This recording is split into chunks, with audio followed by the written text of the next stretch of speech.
Азыр могул Дастан, Аскар, Бектур ызычуу болуп атышпайбы? Кореяда $1600 насабам дейли, тигилер 1200-дөн, 1500-дөн алып келип, ой, 2200-дөн, 2500-дөн алып келип атышат, бул жалган депчи. Мындай да, кимдин каналы бары болсо, кимдин таанышы бары болсо, ал 1600-дөн алып келип атат. Демек Дастандын тааныштары күчтүү, каналы күчтүү, ал 1600-дөн алып келет экен.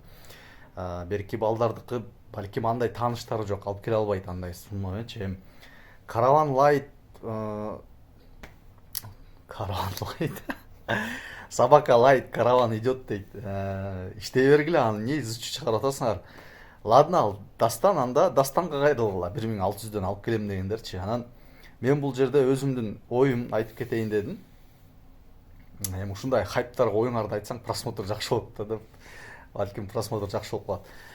Мындай да, ал Дастан качып Америкада жүрөт. Ошондой маалымат бар. Мен лично ал адамды тааныбайм да. Анан убагында мэрияда иштеген, анан бирдеке болуп, бирдеке болсо керек да. Жөн-жөндөн адам өзүнүн элинен, өзүнүн жеринен качпайт да.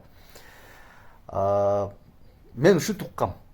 Бул мен факт жөнүндө качканмы эмес билбейм, мен просто ушинтип уккам. Ушу элден жана комментарийлерден окугам, бул качып кеткен бирдеке бүттү. Ошону эле айтып атам да.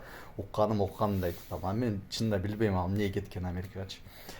Аскар менен Бектур Кыргызстанда иштеп атышат. Алардын офиси бар. Алар силер менен договор түзөт. Алар машина алам десеңер, любой убакта алардан доомат кылып требовать эте аласыңар да. Мен сенден муну заказ кылгам, тигини заказ кылгам. А тиги адамдан заказ кылсаңар, кимден требовать этесиңер?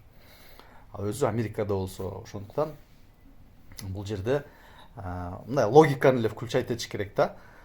Тиги Америкада жүрөт, а булар болсо Кыргызстанда.